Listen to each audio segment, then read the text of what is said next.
Buenos días, buenas tardes, buenas noches. Mi nombre es Francisco Bascuñán y junto a mi compañero Víctor Ramírez Flores vamos a presentar el conflicto entre Ecuador y Colombia denominado fumigación aérea por Colombia de herbicidas tóxicos en lugares cercanos a la frontera con Ecuador. Primero vamos a hacer un tema introductorio a nuestro asunto principal. Sobre temas relacionados a sociedad, derecho internacional y corte internacional. Vamos a partir primero hablando sobre que la sociedad surge de las relaciones recíprocas de los individuos. Y esto, en el ámbito internacional, pasa un fenómeno muy parecido. Por su vez, el derecho es una manifestación de la vida social, ¿sí? Y cada sociedad le corresponde un determinado sistema jurídico. Así que el derecho internacional público en la actualidad corresponde a una determinada sociedad internacional. Es importante también mencionar que el derecho internacional público y la sociedad internacional se encuentra en constante transformación, lo que la sociedad internacional, en la sociedad internacional existe desde más antiguamente, y obviamente estas características hoy en día son muy diferentes. La descripción de la sociedad internacional, según lo que nos explica el autor Celso Melo, significa la presentación de los entes que la componen y de las fuerzas más actuantes en la vida social internacional. Lo que la mayoría de los entes se tornan poseedores de derechos y deberes otorgados por la orden jurídica internacional, transformándose así en sujeto de derecho. Continuando con esa línea de definiciones, en esta situación figuran en otros como los estados, el hombre, las organizaciones internacionales, etc. Las características de la sociedad internacional puede resumirse de la siguiente manera. 1. Como universalidad, paritariedad, si es una sociedad abierta, si es una sociedad que no posee una organización institucional como la sociedad interna, y el derecho en que ella se manifiesta de manera si es originaria o no. Esta sociedad es regulada por el derecho internacional público, llevando en cuenta las informaciones de Verdross, que afirma que las normas emanan de la comunidad teniendo por objeto ordenación jurídica concreta. Esto se puede definir por el derecho internacional público como el conjunto de normas que regulan las relaciones externas de los actores que componen la sociedad internacional. Tales personas son las siguientes. Como les había mencionado anteriormente, se involucran los estados, las organizaciones internacionales y el hombre. Según las fuentes de derecho, son los modos por los cuales el derecho se manifiesta. Esto es, las maneras por las cuales surge la norma jurídica. Y estas fuentes son de derecho a aquello o aquellos actos a los cuales determinado orden jurídico atribuye la idoneidad o capacidad de producir normas jurídicas, según Bobbio en 1978. También el enunciado de las fuentes de derecho se encuentra en el Estatuto de la Corte Internacional Jurídica.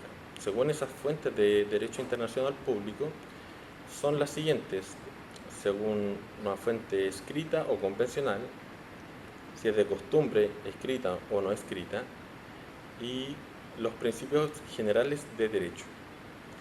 A su vez, existen también actos jurídicos en el derecho internacional público.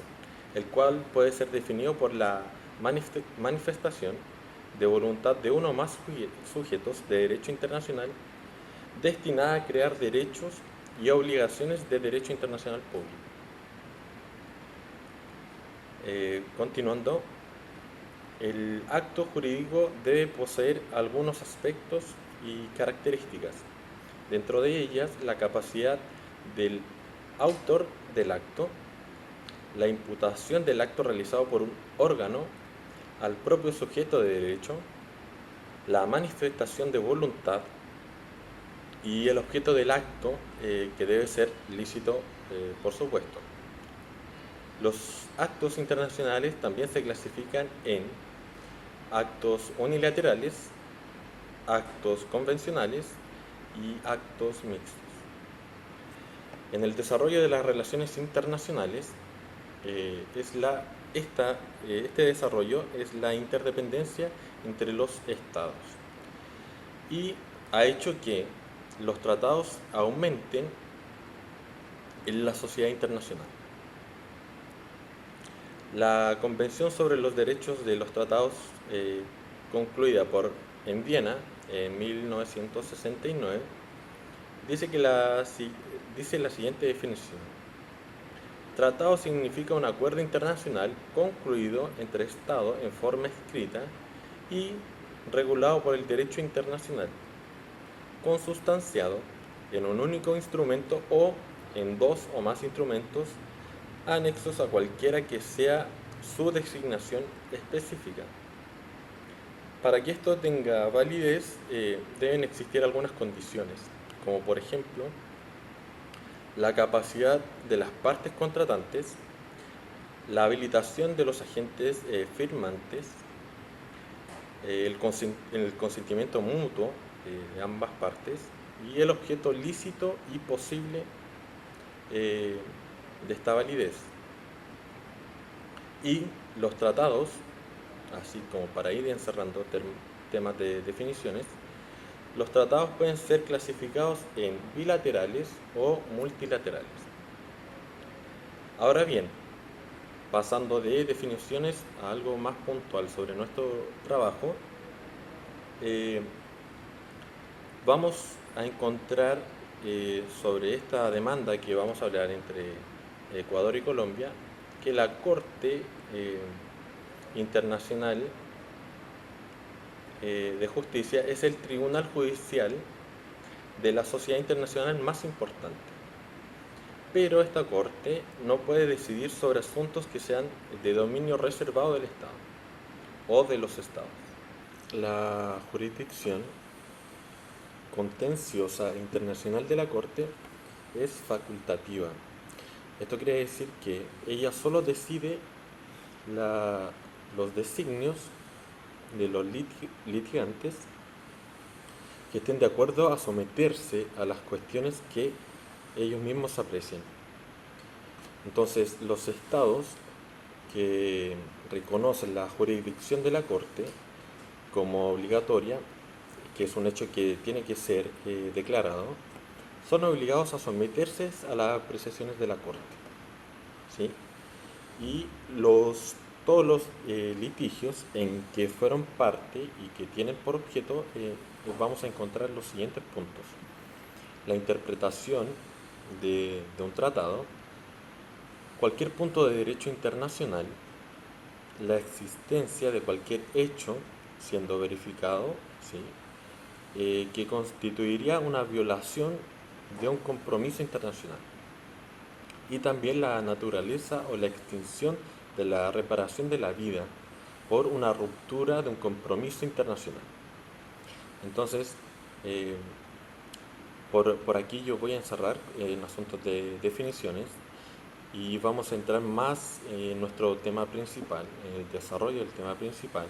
Y para eso mi compañero Víctor va a hablarles y a explicarles de qué se trata esta demanda entre Ecuador y Colombia por la fumigación aérea, ¿no?, de herbicidas tóxicos en lugares cercanos a la frontera con Ecuador. Muchas gracias. Como fue mencionado por mi compañero Bascuñán de forma acertada y certera, la La Corte Internacional de Justicia es el órgano encargado para llevar a cabo los litigios entre estados o personas internacionales. En este caso vamos a hablar específicamente de la controversia que se suscitó entre Colombia y Ecuador. El 31 de marzo del 2008, Ecuador presentó una demanda que inició un procedimiento contra Colombia con respecto a la controversia relativa a la supuesta fumigación aérea por parte de Colombia de herbicidas tóxicos en lugares cercanos en y al otro lado de la frontera con Ecuador. En dicha demanda, Ecuador sostuvo que la fumigación ya ha causado graves daños a las personas, a los cultivos, los animales y al medio ambiente natural del lado ecuatoriano de la frontera y plantea un grave riesgo de daños mayores con el tiempo. Además sostuvo que había realizado esfuerzos en repetidas ocasiones y para negociar el fin de las fumigaciones, pero que estas negociaciones no habían tenido éxito.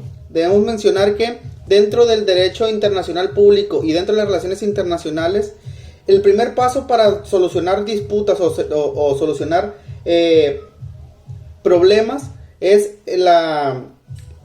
el diálogo entre los dos países y en su caso si existe un mediador para poder llegar a un acuerdo. A lo que menciona Ecuador en la carta que le envió a la Corte Interamericana de Justicia, con la que inició el proceso, mencionaba que ellos ya habían hablado anteriormente y no habían podido llegar a ningún acuerdo. Ecuador solicitó entonces a la Corte que le ordenara a Colombia lo siguiente: respetar la soberanía y la integridad territorial del Ecuador. 2. Tomar las medidas necesarias para impedir el uso de cualquier herbicida tóxico en forma que pueda ser depositado en territorio ecuatoriano. 3. Abstenerse de usar dichos herbicidas en o cerca de cualquier porción de su frontera con Ecuador. 4. Indemnizar a Ecuador por cualquier pérdida o daño ocasionado por los hechos internacionales ilícitos. Debemos de recordar que para poder entablar un proceso, los hechos que se demanden tienen que ser ilícitos. Ecuador también argumentó que con base en la competencia de la Corte de Ecuador invocó el capítulo 4, artículo 31 del Pacto de Bogotá, el cual establece que, de conformidad con el inciso 2 del artículo 36 del Estatuto de la Corte Internacional de Justicia, las altas partes contratantes declaran que reconocen respecto a cualquier otro Estado americano como obligatorio ipso facto, sin necesidad de ningún convenio especial mientras este esté vigente del presente tratado.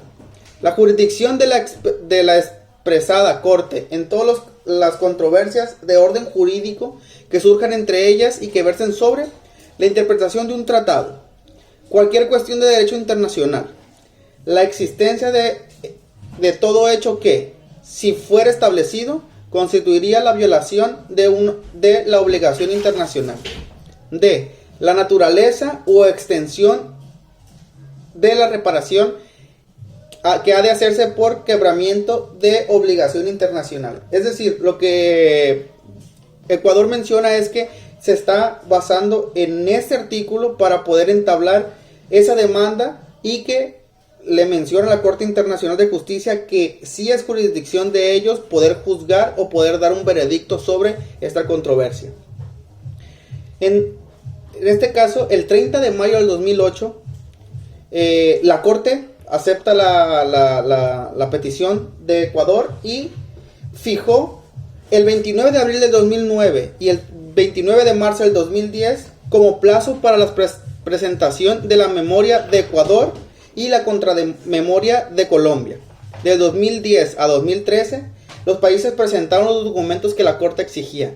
¿Qué es una memoria? Una memoria es todos los hechos en lo que se basa una demanda o que refuta tal demanda. En este caso, Ecuador es el demandante y en estas cartas se podría decir que ellos plasmaban las pruebas que tenían sobre lo que ellos estaban reclamando. y a su parte Colombia tenía que presentar también estas memorias defendiendo el hecho de que si ellos pensaban que era incorrecto lo que estaba haciendo Ecuador, era el momento para plasmarlo. El 12 de septiembre, debemos recordar que la Corte Internacional de Justicia debe de fijar plazos para poder presentar dichos documentos. El 12 de septiembre del 2013, el agente de Ecuador, es decir, la persona que estaba como representante de Ecuador ante la Corte Interamericana de Justicia, entregó una carta a la Secretaría donde se refiere al artículo 89 de la Corte, el cual menciona que si en el curso de un procedimiento incoado mediante una solicitud el demandante informara por escrito a la Corte que renuncia a continuar el procedimiento y así en la fecha de la recepción de la Secretaría de la Corte de este desistimiento el demandado no hubiera afectado todavía ningún acto de procedimiento, la Corte dictaría una providencia tomando nota del desistimiento y ordenando la cancelación del asunto de que se trate el registro general. El secretario enviaría la copia de dicha providencia al demandado. ¿Esto qué quiere decir? Que el 12 de septiembre del 2013 Ecuador presenta una carta en la cual menciona que citando el artículo 89, el cual en palabras más sencillas quiere decir que cuando un país desiste de una demanda o desiste de en este caso del procedimiento legal que estaba llevando en contra de Ecuador, la Corte Internacional, al recibirlo, podía desestimar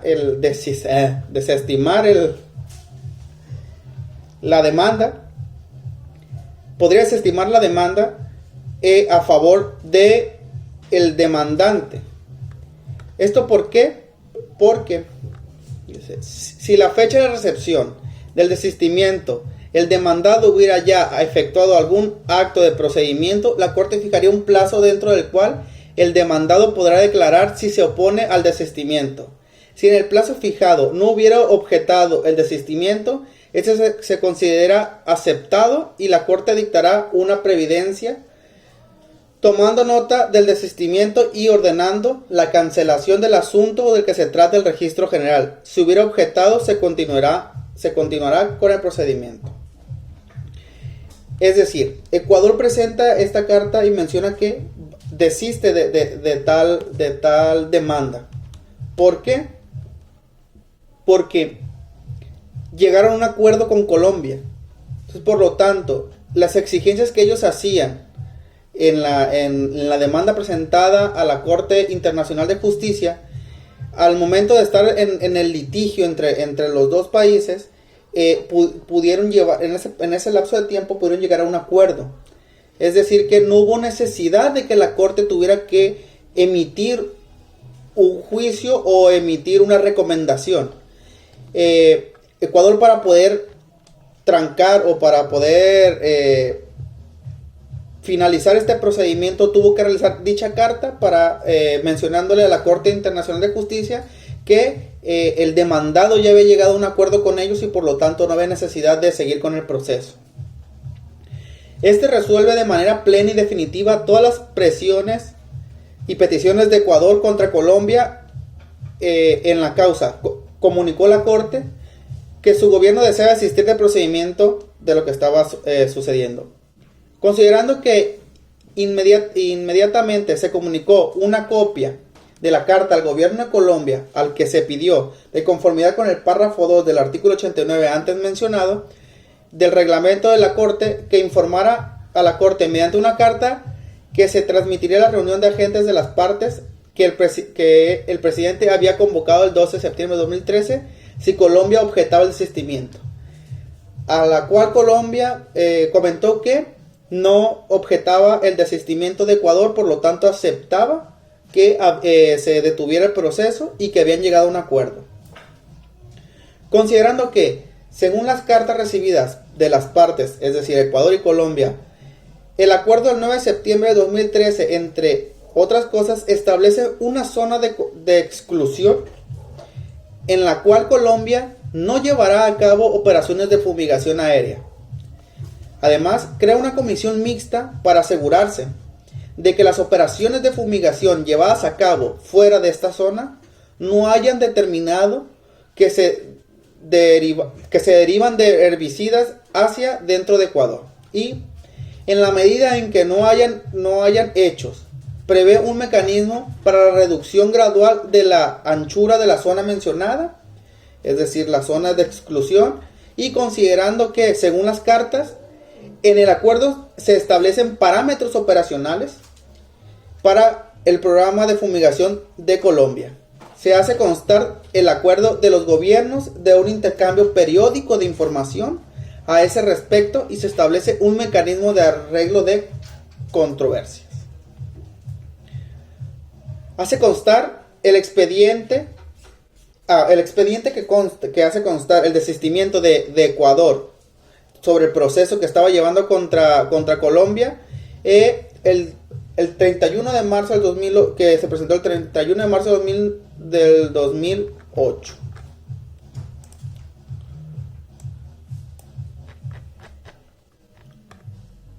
A su vez, fue informado